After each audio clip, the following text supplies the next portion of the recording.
The rain had a way of softening the world, muting the sharp edges of life. And on that particular evening in early October, it wrapped the city of Seattle in a quiet, melancholic haze. The city lights shimmered through the mist like distant stars, their reflections trembling in puddles that stretched along the sidewalks. Inside a tall, elegant townhouse on the northern edge of Capitol Hill, Victoria Bennett sat by her drafting table, her pencil moving with effortless grace across a large sheet of vellum. She was finalizing a new design for a local community arts center, a project that had grown close to her heart. The house smelled faintly of cedarwood and coffee, and the only sounds were the muted hum of jazz and the rhythmic ticking of the old clock on the mantelpiece. It was one of those evenings when the world felt peaceful, predictable, under control. Until the doorbell rang. For a moment she didn't move. The sound echoed through the high-ceilinged hallway, foreign and intrusive, as though someone had breached a sacred quiet she'd carefully built around herself. She glanced toward the clock. It was past 7, too late for deliveries, too early for Diane, her business partner, to have forgotten something from the office. A faint unease stirred in her chest. She set the pencil down, ran her hand over her sleek ponytail, and walked toward the door. Through the frosted glass, she could make out a tall figure standing under the porch light, rain dripping from the edge of his coat. The sight of that silhouette froze her mid-step. Something in the way he stood, his shoulders broad and slightly hunched forward, his head lowered, sparked a memory that was at once distant and vivid. When she opened the door, the world seemed to contract into a single breathless moment. There he was, James Holloway, her ex-husband, the man she had once loved so fiercely that she'd believed nothing could break them, the same man who had walked out of her life 5 years ago without a proper explanation, leaving behind a silence that had taken her years to fill.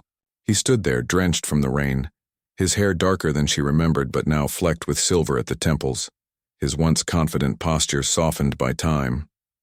His green eyes, those unmistakable eyes that had once studied her as if she were the only person in a crowded world, met hers with quiet hesitation. "Hello, Victoria," he said, his voice carrying that same low rasp she remembered so well, though now it sounded heavier, older, marked by years she hadn't witnessed. She couldn't speak. She had rehearsed this moment in her mind 1,000 times, what she would say if she ever saw him again, how she'd remain calm, distant, unshaken, but reality was never like imagination. The ache in her chest returned like an old wound reopening. "What are you doing here, James?" Her voice was firm but quiet, threaded with restraint. "I shouldn't have come without calling," he admitted, shifting awkwardly, his hands deep in the pockets of his coat. "I just needed to see you. There's something I need to tell you." She studied him for a long moment, the rain whispering between them. Every instinct told her to close the door, to protect the fragile peace she had built after their divorce. But something in his expression stopped her. Gone was the sharp arrogance of the man who had once thrived on control and precision. In its place stood someone who looked lost, tired, human. "5 minutes," she said at last, stepping aside. "You're dripping all over my porch." He entered cautiously, his eyes scanning the room as if he were walking through a museum of memories. It had been their home once, or at least the one they had dreamed of building together. When he left, the house was only half restored. Victoria had finished it herself, turning every unfinished corner into a symbol of her independence. The exposed brick walls, the oak staircase, the warm tones of cream and sage, all of it reflected the life she had rebuilt after he was gone. "It's beautiful," James murmured, his voice soft. "You made it exactly what you always wanted." She folded her arms, unwilling to let sentiment creep in. "What do you want, James?" He reached into his coat and pulled out a small envelope, slightly creased and damp from the rain. "I wanted to give you this and to ask if you'd have dinner with me tomorrow. Just one evening. After that, if you tell me to disappear again, I will." Victoria didn't take the envelope. She simply looked at it as if it were a dangerous thing. "Why? Why now?" He hesitated. Because I owe you the truth, and because I've lived the last 5 years wishing I'd had the courage to tell you back then." There was something in his tone, raw, almost pleading, that unnerved her. The clock ticked in the silence between them. Finally, she nodded once. "Tomorrow, 7 o'clock. You choose the place." He exhaled, the relief evident in his shoulders. "Thank you." He set the envelope down on her entry table. "These are just old photographs. From before everything fell apart. I thought you might want them." When he left, the rain swallowed him again, his figure disappearing into the dark. Victoria stood by the door long after he was gone, the envelope untouched. She poured herself a glass of wine and carried it into the kitchen, where the lights cast long reflections on the marble countertop. The house suddenly felt too big, too quiet. Finally, she opened the envelope. Inside were photographs, old, familiar, heartbreakingly beautiful. Their wedding day, a trip to Vancouver, a candid shot of them laughing on a sailboat, wind in their hair, his arm around her waist. And one picture she hadn't seen before, a photo of them dancing, her head resting against his chest, his expression one of complete devotion. For a moment, she let herself remember what it had felt like to be loved like that. Then she pushed the photographs away and told herself none of it mattered anymore. But the truth was, it did. That night, as the rain eased into a soft drizzle, Victoria sat by her window watching the blurred reflections of city lights ripple across the street. For years, she had convinced herself that the story of James Holloway was over. Yet something in his eyes tonight, something unspoken, had reopened the past. And she couldn't shake the question, what truth could possibly matter now, after so long? The next morning, sunlight filtered through the curtains in soft golden lines. It was as if the city had washed itself clean overnight. Victoria dressed for her presentation at the Greenwood Community Board, the most important meeting of her career. Her firm was on the verge of securing a contract that could define its future. As she spoke to the panel, explaining the design's balance of sustainability and warmth, she felt alive, confident, fulfilled. When the board chair finally said, "We'll be in touch soon, but I think this is exactly what we've been looking for," she felt the kind of pride she used to dream of when she first left architecture school. Later, as she and Diane left the meeting, Diane nudged her with a grin. "You're glowing. That was a slam dunk. You're officially unstoppable." Victoria smiled faintly, but her thoughts were elsewhere. She knew she had dinner plans that evening, plans she had told no one about. When Diane asked, "Who's the lucky person?" Victoria simply replied, "Just someone from the past." The restaurant James chose was the Boathouse, a quiet waterfront place overlooking Lake Union. When she arrived, she saw him already waiting, by the window wearing a dark blue shirt, the same shade she once told him made his eyes look greener. The familiarity of that detail twisted something deep inside her. "Thank you for coming," he said when she sat down. "I almost didn't. I wouldn't have blamed you." Their conversation began stiffly, full of silences that neither seemed to know how to fill. Finally, Victoria broke it. "You said you owe me the truth, so tell me." He took a deep breath, his hands clasped on the table. "When we were married, during Rachel's senior year of college, I started traveling constantly for work. That's what I told you. But it wasn't the truth." Victoria frowned. "What do you mean?" James's voice grew quieter. "Rachel wasn't doing well. She'd fallen into addiction, cocaine, then worse. When I found out, it was already bad. She nearly died from an overdose. The rehab program she needed wasn't covered by insurance. It cost hundreds of thousands. I sold everything I could. The savings, the company stock options, even took loans against the house. Every deal I chased, every sleepless night, I wasn't chasing wealth. I was trying to save her." For a moment, Victoria couldn't breathe. The air seemed to leave the room. "You told me it was about expanding your company. You let me believe you were choosing ambition over us." "I know. And that's what I'll regret until my last day," he said, his eyes shining with tears he refused to let fall. I was ashamed. I didn't want you to see how much I'd failed my sister, how desperate I'd become. I thought I was protecting you, but in the process, I destroyed what mattered most. The restaurant noise faded around them. Victoria stared down at her hands, trying to process it all. For years she had hated him for prioritizing his empire over their love, for walking away without an explanation. And now, sitting across from him, she saw not a heartless entrepreneur, but a man who had made an impossible choice and paid for it with everything, including her. "What happened to Rachel?" she asked softly. "She's alive, sober. Married now, actually. She's doing well. She wanted to reach out to you, but I told her not to. I didn't want to drag you back into the mess I'd made." Victoria felt tears well in her eyes, but she blinked them back. "You could have told me, James. I would have understood." He shook his head. "You shouldn't have had to. I was supposed to be your partner, not another problem you had to fix." Silence lingered between them. Then gently he said, "You look happy, Victoria." "I mean that. I'm proud of you." Something in her chest broke and healed at once. She realized she didn't feel anger anymore, only a deep, tired sadness for what might have been. When the dinner ended, they stood outside under the streetlight.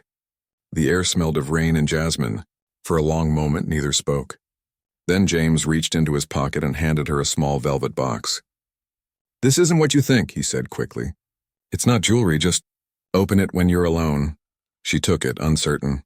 "Goodbye, James. Goodbye, Victoria." That night back home, she opened the box. Inside was a small silver key attached to a note that read, "For the place where I first learned what love means." She frowned, recognizing the handwriting immediately. It was from a cottage they had once renovated together years ago, outside of Bainbridge Island, a place they'd bought before their marriage fell apart. She hadn't been there since the divorce. For a long time, she just sat staring at the key, torn between fear and curiosity.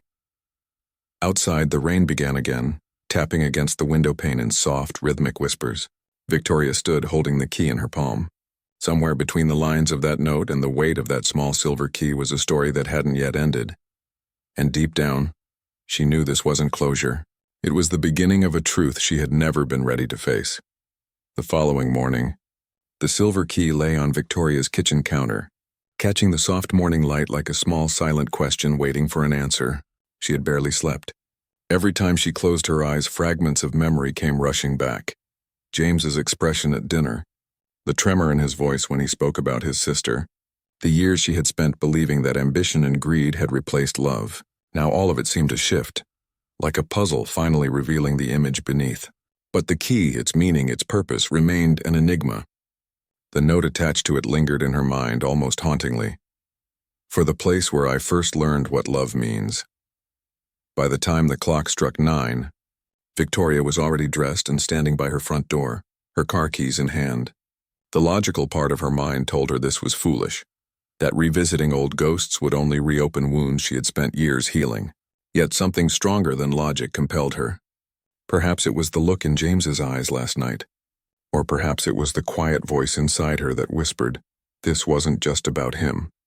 It was about her too. About finding peace with a chapter that had never truly closed. The ferry ride to Bainbridge Island was calm, the water stretching out in shades of muted blue beneath a sky heavy with low clouds. Victoria sat near the window, her hands folded in her lap, watching the waves break gently against the hull. She remembered the first time she and James had taken this same ferry together. They had been newly married then, filled with impossible dreams, talking endlessly about the life they would build, the home they would restore, the love they believed was invincible. That cottage had been their first big purchase, a run-down wooden house surrounded by tall pines and overlooking a small cove. Back then it had felt like a promise. Later it had become a symbol of everything that went wrong. She hadn't returned since signing the divorce papers. When she drove down the familiar winding road that led to the cottage, a strange mix of nostalgia and unease settled in her chest. The trees were taller now, their branches arching like a canopy above the narrow lane. The gravel crunched under her tires as she pulled into the old driveway. And then as the cottage came into view, her breath caught. It was beautiful. Someone had restored it completely. The peeling paint was gone, replaced with soft cream siding and dark green shutters. The front porch, which used to sag at one corner, had been rebuilt. There were flowers along the walkway, blooming in neat clusters of color. For a long moment she simply stood there, stunned. She had expected abandonment, decay, perhaps even ruin. Instead, what she saw was life, care, love. She took out the silver key, feeling the faint weight of it in her palm, and stepped toward the door. The lock turned smoothly as though it had been used recently.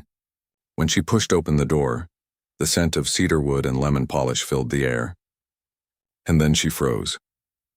On the mantel above the stone fireplace sat a framed photograph, one of her and James from their early years, the same image she had seen in the envelope he'd given her days ago. Below it, on the wooden table, was a leather-bound journal with her name engraved in delicate gold lettering, Victoria. She picked it up, her heart pounding. Inside the first page, in James's familiar handwriting, were the words, "If you're reading this, then you decided to come. Thank you. There's something I couldn't say that night, something I need you to know. The truth I owe you doesn't end with Rachel, it begins there." She sank onto the couch, clutching the journal, her pulse quickening as she read on. "After Rachel recovered, I thought I'd feel relief. But what I felt instead was guilt. I'd destroyed the best thing in my life for a good cause, but that didn't make the loss any easier to live with. I kept watching you from afar. Your work, your awards, your growth. I told myself it was enough just knowing you were okay. But I was wrong. Because I never stopped loving you, Victoria. I thought time would dull it, but it didn't. It only made me realize how empty success is when you have no one to share it with." Her vision blurred as she read the next lines. "This cottage was always meant to be ours. When you left, I couldn't bear to sell it. I kept it and slowly rebuilt it piece by piece, alone at first, then with help. Every nail, every board, every wall carries the memory of what we dreamed it would be.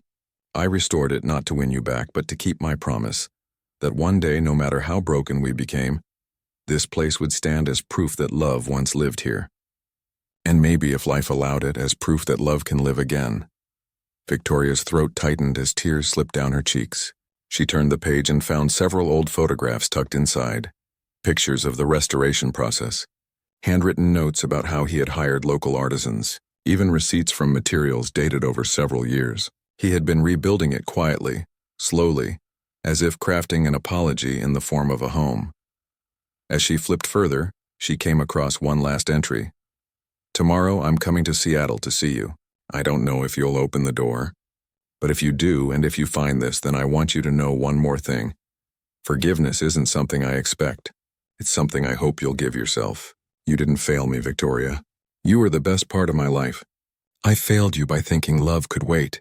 If this is all we ever have again, a moment, a conversation, a memory, then it's enough for me. But if you ever find your way back here, this key will always open a door that's waiting for you." She closed the journal and sat in silence, her heart heavy, yet strangely light. For the first time in years, she allowed herself to cry. Not out of anger, but out of release. The pain she'd buried so deep had begun to transform into something softer, something closer to peace. Hours passed. The light outside shifted from gray to gold as the sun began to descend. Victoria wandered through the cottage, touching the walls, the window frames, the small imperfections that told the story of human hands rebuilding something fragile. In the kitchen, she found a photograph pinned to the refrigerator, a recent one taken just a few months ago. It showed James standing by the porch, smiling faintly, paint on his hands. The caption below it read, "Almost done." That simple phrase hit her harder than anything else. He had finished restoring the home, but the way he wrote it, "almost done," made her realize it wasn't the house he meant. It was himself. The following evening, back in Seattle, she found herself standing by her window again, looking out at the rain-drenched streets. She held the journal in her hands, her mind flooded with everything she'd seen and read. She wanted to call him, to ask him why he hadn't told her sooner, why he'd chosen to carry the burden of guilt alone. But part of her also understood. He hadn't come for forgiveness, he'd come for truth. And somehow that truth had freed her too. The next morning, she drove to the address listed on the last page of the journal, a small clinic in Bellevue. She wasn't sure why, only that she needed to see him again. When she arrived, she saw him sitting in the courtyard, dressed casually, a cup of coffee in hand. He looked thinner than before, but when he saw her, his face broke into a soft, stunned smile. the kind that belonged to the man she'd once known. "Victoria," he breathed. "Standing up. Hi, James." She smiled faintly, holding up the journal. "You left something unfinished." He looked at the journal, then at her, and for a long moment neither spoke. The silence between them was no longer heavy. It was gentle, understanding, filled with everything words could never capture. Finally, she said, "You rebuilt the cottage." "I did. It took years, but it was worth it." "It's beautiful," she said quietly, "and I think I finally understand why you wanted me to see it." He nodded slowly. It was never about fixing the past. It was about honoring it, about showing that even broken things can become whole again. Her eyes shimmered. Maybe that's true for people too. For the first time in years, they both smiled, real smiles, unguarded and warm. They talked for hours that day, about life, about the years they'd lost, about forgiveness not as a single moment, but as a quiet choice made over time. When she finally left, the sun was setting again, painting the sky in shades of rose and amber. As she drove back toward the city, the world around her seemed lighter, clearer, as though some invisible weight had been lifted from her shoulders. That night, she returned to her drafting table. But instead of sketching a new building, she began sketching the cottage, its porch, its windows, its heart. At the bottom of the page, she wrote 4 simple words: "Almost done, not over," and for the first time in years, she felt like her story, and his, wasn't ending. It was beginning anew, quietly, patiently in the space where love and forgiveness meet. The days following Victoria's visit to the cottage felt different, as though something subtle but profound had shifted in her. The city still hummed with its usual rhythm, the morning rush, the distant honking of cars, the soft drizzle that painted the streets. But she moved through it all with a newfound stillness inside her. For the first time in years, the silence in her home didn't feel empty. It felt sacred. She would sit by her drafting table each night, the lamp casting a warm glow over her sketches, and find herself thinking less about what had been lost, and more about what had been learned. The pain that had once defined her was no longer a wound. It had become a reminder that even broken hearts could find meaning in the way they mend. Yet one thing kept echoing in her mind: the way James had looked when she last saw him at the clinic. There had been warmth in his smile, yes, but there was also something she couldn't quite place, something tired, fragile. It was as if the years had taken more from him than just time. She couldn't stop thinking about it, and eventually, she called the number he had written at the back of the journal. His voice on the other end was soft, almost surprised, but steady. "Victoria," he said, and her name sounded like a prayer. "I wanted to thank you," she said quietly. "For the cottage, for the truth, for everything." He laughed lightly. "You don't owe me thanks. If anything, I owe you an apology I can never repay. Maybe we both stopped trying to win and finally started trying to understand," she said, and there was a pause. One of those pauses that feels like a moment of mutual recognition. Over the next few weeks, they began speaking again. Carefully, tentatively, as if walking barefoot over fragile glass. It started with short conversations about work, about the weather, about books they were reading. But slowly, those calls grew longer, more personal. They began to share pieces of their lives again. James spoke of his decision to step away from his company after realizing that success without purpose was hollow. He had started mentoring young entrepreneurs, helping them build sustainable, ethical businesses. He didn't want to chase wealth anymore. He wanted to build something that mattered.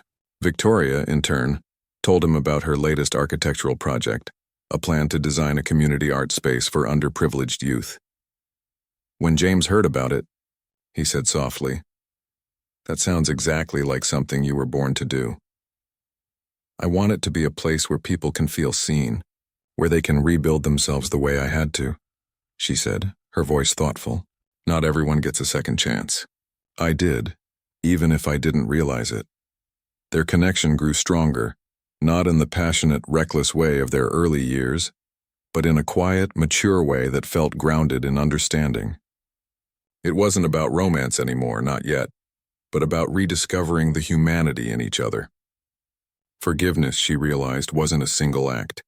It was a journey of empathy, one that unfolded slowly, like dawn breaking over a long, dark night. One afternoon, James invited her to see something. He didn't tell her what it was, only that it was important. She agreed, curious but cautious, and drove out to meet him at the old district on the edge of the city. When she arrived, she found herself standing before a large, partially renovated warehouse. The exterior was worn, its bricks faded, but the inside had been transformed. Wooden beams stretched across high ceilings. Sunlight streamed through wide windows, and the open space was filled with the faint smell of fresh paint and sawdust. James stood in the middle of it, wearing a simple shirt and jeans, a streak of dust on his sleeve. He looked more alive than she had seen him in years. "What is this place?" she asked, glancing around. He smiled faintly. "It used to be one of my company's storage facilities. I bought it back after I stepped down. I wanted to turn it into something new, something that gives back." She walked closer, noticing the blueprint pinned to the wall. It was labeled the Holloway Center for Renewal. The plans showed studios, classrooms, and therapy rooms arranged around a central courtyard filled with greenery. She felt a tremor run through her chest as she studied it. "This," she said, her voice trembling. "This is incredible." "It's not finished yet," James said, his tone humble. "But it's getting there. I was hoping maybe you'd help me finish it. You're the best architect I know." For a long time she said nothing, her eyes scanning the sketches. They were detailed, thoughtful, filled with small touches of care, the kind she used to see in his old work. But more than that, she could feel his heart in them. He wasn't building this for profit or prestige. He was building it for redemption. She turned to him, tears glistening in her eyes. "James, why me?" He met her gaze and said quietly, "Because this was always ours, the dream to create something that outlives us. We lost each other trying to build empires. Maybe now we can find each other again by building something that heals others." The weight of his words settled over her like a gentle tide. In that moment, she realized that the man standing before her wasn't the same one who had walked out years ago. The sharp edges of ambition had worn away, replaced by humility and purpose. And somewhere deep inside her, something long dormant began to stir. She agreed to take on the project, and soon the two of them found themselves working side by side once more. Days turned into weeks, and the warehouse slowly transformed into a sanctuary of light and meaning. She designed the interior with open spaces and curved lines that invited warmth, while he coordinated with local charities to ensure the center would serve those most in need. Recovering addicts, single parents, veterans, anyone trying to rebuild a life from broken pieces.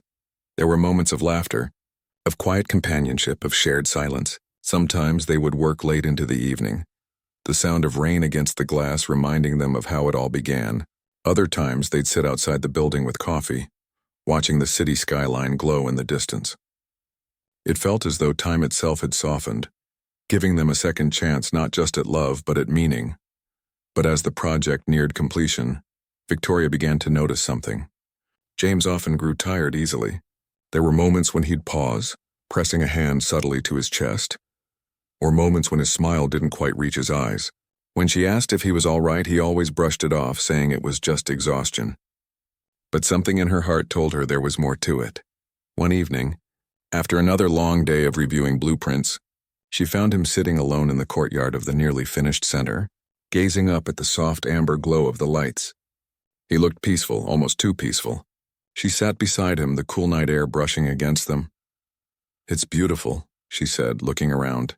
"You did it, James, you really did." He smiled faintly. "We did it. Together." She studied his face, the lines of age and fatigue that hadn't been there before. "James, are you sure you're okay?" He hesitated, then exhaled.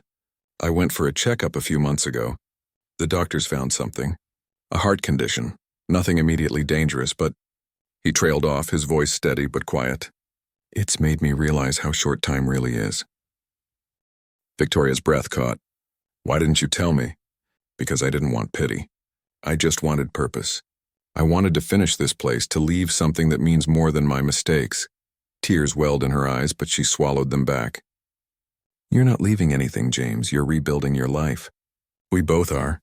He turned to her then, his gaze soft and unwavering. "Victoria, I don't know what the future holds.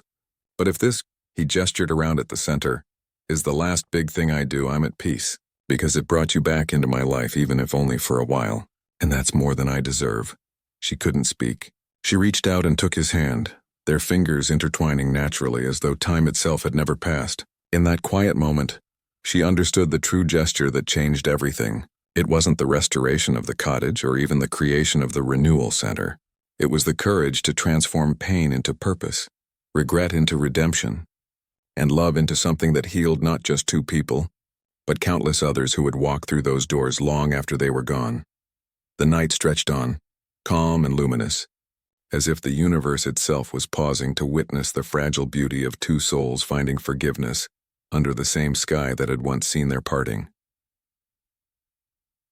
When spring finally came to Seattle, the city seemed reborn. The trees along the waterfront unfurled new leaves the color of hope, and the sky, so often veiled in gray, began to open in long stretches of gentle blue. For Victoria, the passing of winter felt symbolic. Every small blossom she saw seemed to mirror her own quiet transformation. The Renewal Center, the project that had consumed her days and steadied her nights, was at last complete. Months of design, late meetings, and careful restoration had led to this moment, the soft unveiling of a dream that had begun in regret and ended in grace. The building stood proud at the edge of the district, its wide windows reflecting both the river and the skyline, its walls humming faintly with life. To anyone else, it was just another community initiative. To Victoria, it was a cathedral of second chances. The morning of the opening ceremony arrived bathed in light rain that gave way to sunshine as if the sky itself wished them well. Volunteers and community members filled the courtyard, their chatter low but filled with anticipation. Inside, the air smelled of fresh paint, wood, and the faint aroma of coffee brewing in the new cafe. The hallways, painted in soft earth tones, led to classrooms, art studios, and therapy rooms, each carefully arranged to feel more like a home than a facility. Everywhere Victoria looked, she saw evidence of intention. James's quiet touches, her thoughtful adjustments, and the combined hope of dozens of people who had poured themselves into this project. She walked slowly through the halls before the event began, her heels echoing lightly, her hand brushing along the smooth walls. It was strange to see it all finished, to know that something born out of heartbreak could stand so solidly in the world. James arrived a little later, walking carefully but smiling in that modest way of his that always disarmed her. He looked healthier that morning, rested, peaceful, his gray-flecked hair catching the light. When he saw her across the courtyard, he paused for a moment, simply taking her in, as if he were memorizing the scene. Then he made his way toward her, his expression one of pride that words could never contain. "You did it," he said softly, though she shook her head. "We did it." He laughed under his breath. "I can't believe it's real." She smiled and replied, "Every time I walk through those doors, I feel like it's proof that mistakes don't have to be permanent. They can build something better." He nodded slowly, his gaze distant for a heartbeat, then he whispered, "That's exactly what I hoped you'd see." When the ceremony began, Victoria found herself standing before a crowd of donors, volunteers and members of the community, her heart beating a slow, steady rhythm. She wasn't used to speeches about personal things. Her presentations were usually about design, materials, budgets, and structural details, but this day demanded something more human. She stepped up to the microphone, the hum of conversation fading into a still hush. She looked over the sea of faces, then at James, who stood off to the side, his hands folded, his expression tender. 5 years ago, she began, her voice clear but warm, I believed that some losses were final. I believed that once a bridge was burned, you simply turned away from the smoke and kept walking. But I was wrong. Sometimes the very fire that destroys also clears the ground for something new. This center is built not only on plans and funds, but on forgiveness, on courage, and on the belief that broken lives can be rebuilt. She paused, letting the words settle. Every person who walks through these doors carries a story. Some are stories of loss, some of addiction, some of shame or fear, but within each of them there is also resilience, the quiet strength to begin again. This place exists to honor that strength. Applause rose slowly, gentle at first, then swelling until it filled the hall with warmth. As she stepped down, James met her halfway, his eyes shining. He whispered, "You made them feel what I wanted them to feel." She smiled back, but something in his gaze stopped her. The same fragility she had noticed before, the flicker of pain behind his composure. Before she could speak, he squeezed her hand lightly and said, "I'm fine. Just overwhelmed." She nodded, though unease twisted faintly in her stomach. The rest of the day moved like a blur. Photographs were taken, visitors toured the rooms, and local press conducted interviews. By evening, the crowd thinned, and golden sunlight poured through the glass windows, painting the courtyard in soft honey tones. The event was a success by every measure. Yet as the final guests left, Victoria noticed James sitting quietly on a bench near the garden, his shoulders relaxed, his hands resting loosely on his knees. When she approached, he looked up and smiled, but she could see he was tired, bone-deep tired in a way that frightened her. She sat beside him, close enough to feel his warmth. "You should rest," she said gently. "You've been pushing yourself too hard." He chuckled weakly. "You sound like Rachel," he said. "She's been saying the same thing. Maybe I'll listen to both of you." He looked toward the center, the lights beginning to glow as dusk deepened. "It's strange," he murmured, "seeing it alive like this. I keep thinking about all the people who'll come here.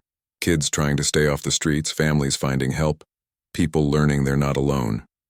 That's what I wanted to leave behind, Vic. Not money, not a legacy in stone, but a heartbeat that keeps giving even when I'm gone." Something in the way he said gone made her chest tighten. She turned to him, her voice firm. "Don't talk like that.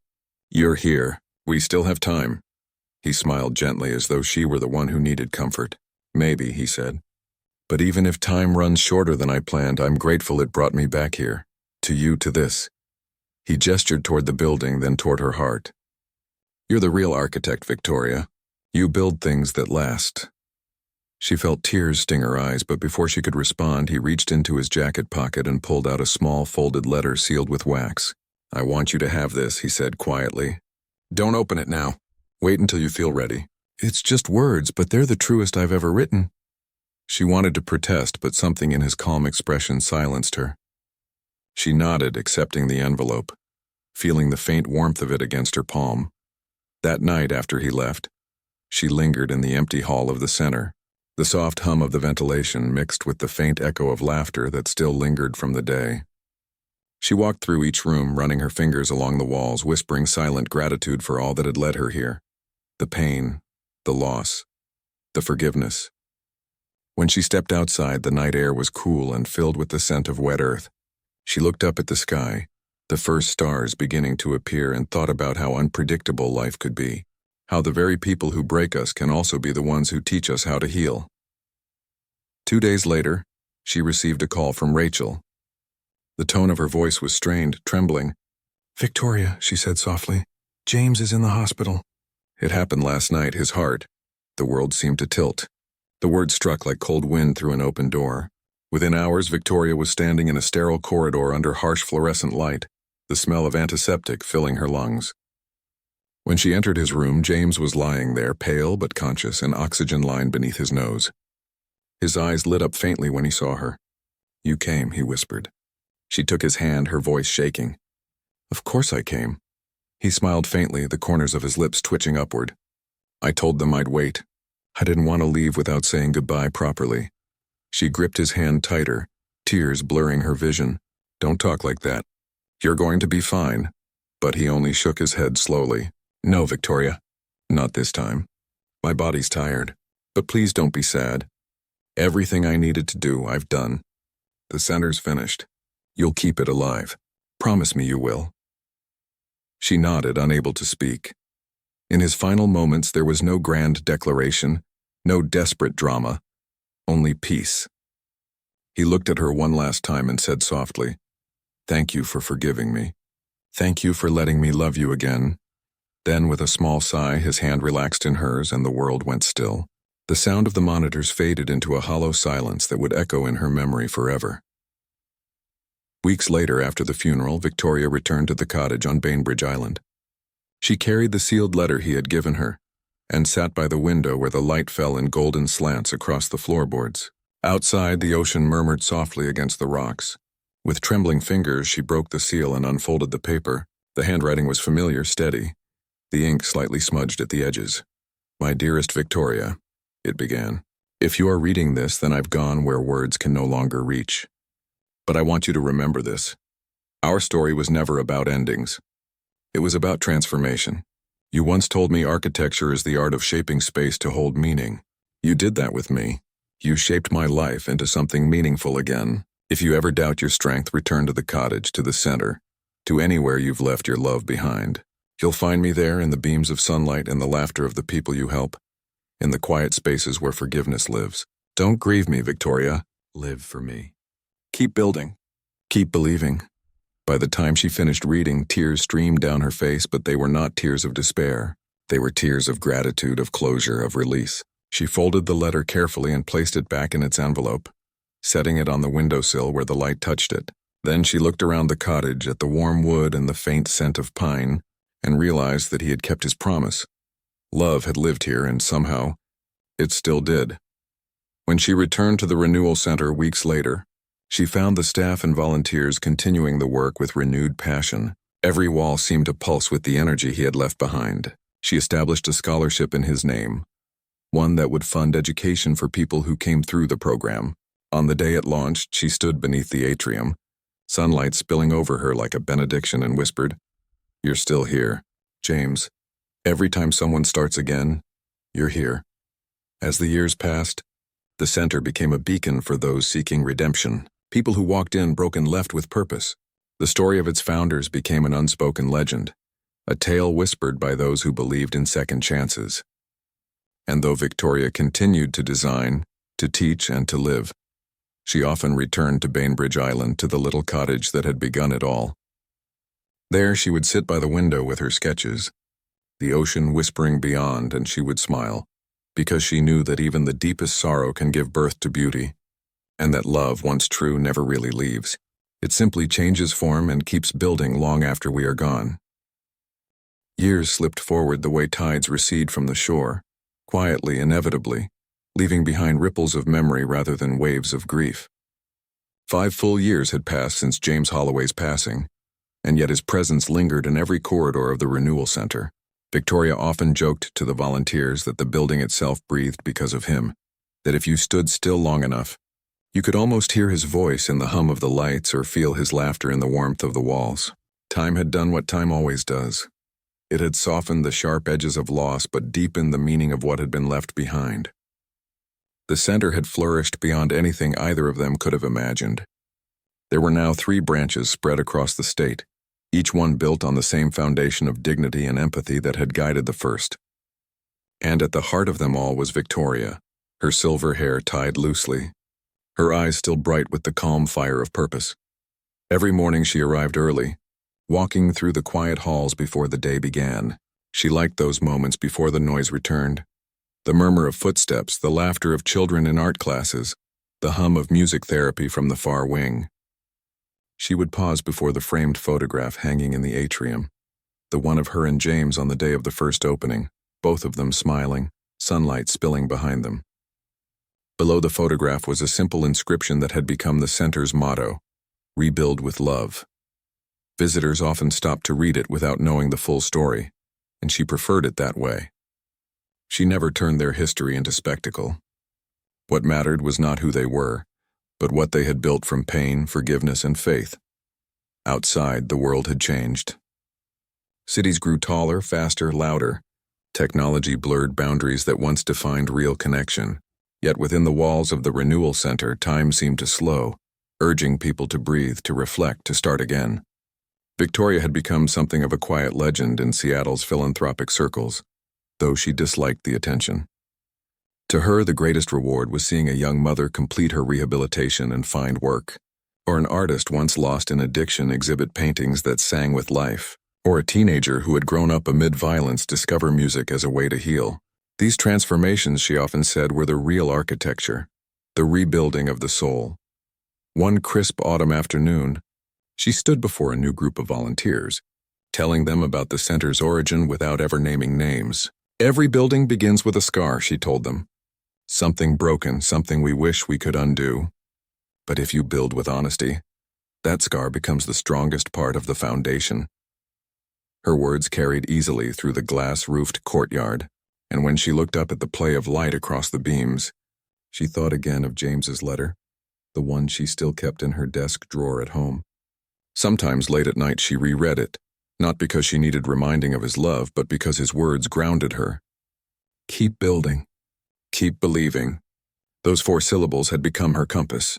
That evening, As the center quieted and the last visitors drifted away, Victoria walked to the riverside garden where a small bronze sculpture stood among lavender and ivy. It was a stylized heart rising from broken stone, designed by one of the residents during the first year. A plaque at its base read, "Dedicated to all who begin again." She traced the cool metal with her fingertips and closed her eyes. The faint breeze carried the scent of rain and the sound of distant traffic, but within her the world was still. She remembered every stage of their journey, the rain-soaked doorstep, the restored cottage, the whispered confessions, the building of the center, and the final goodbye. What once had been a story of loss now felt like a symphony that ended not in sorrow, but in peace. Later that week, a letter arrived addressed to her at the office.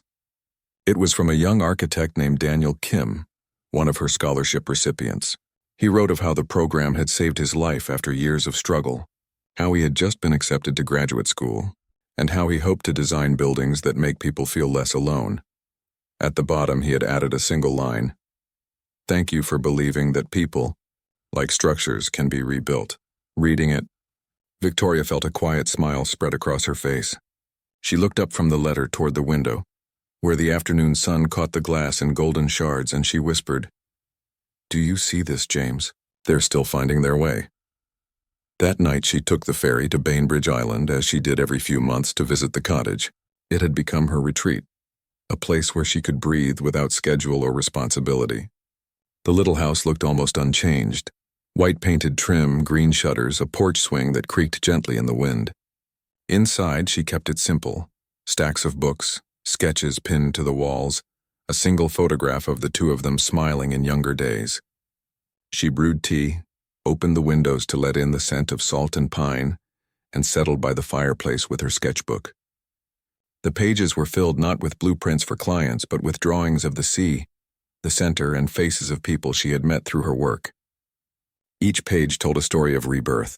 As darkness fell, she stepped onto the porch. The sky above was a tapestry of stars scattered over a deep indigo sea. She thought of James and how he had loved nights like this, quiet, vast, infinite. She spoke aloud, her voice low but sure. "You were right. Love doesn't end.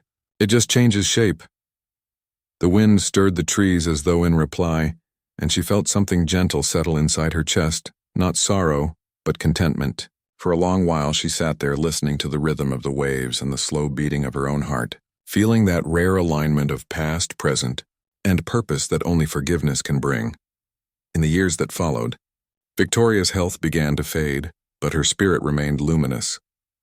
On her 72nd birthday, the Renewal Foundation, the expanded version of the center, held a surprise celebration. Alumni from every program returned, artists, teachers, parents, former addicts, now mentors. The halls overflowed with laughter and music. At the close of the evening, one of the staff unveiled a new wing named the Holloway Bennett Institute of Hope. The plaque bore both their names, side by side, united not by marriage or business, but by the work that had changed countless lives. Standing before it, Victoria felt tears gather but did not hide them. "He would have loved this," she said softly. "He already does," someone whispered behind her. When she passed away some years later, it happened peacefully in her sleep at the cottage, a sketchbook resting open beside her. On its final page, she had drawn the Renewal Center bathed in morning light, and beneath it, written in her graceful handwriting, "Love builds what time cannot destroy." Her ashes were scattered by the sea, near the rocks where she and James had once stood dreaming of the future. Today, visitors to the Renewal Center still see her name, still hear her story in fragments told by those who knew her. In the atrium, beneath the photograph of the two founders, hangs a small framed letter, her final message to the people she left behind. "If you ever doubt that your life matters, remember this place. It exists because two people learned too late what truly endures. Let that knowledge come to you early. Choose compassion over pride, connection over ambition. Rebuild when you must, forgive when you can, and above all, love without counting the cost." And so the building continues to hum with life, the laughter of children echoing through the halls, the walls bearing the quiet strength of those who have learned to begin again. The river outside keeps flowing, carrying the reflections of light across its surface. Somewhere beyond that river, the ocean meets the horizon, and if one stands there at dusk, One can almost imagine a man and a woman walking side by side along the shore. Two souls who proved that even after loss, even after years of silence, love can build something eternal.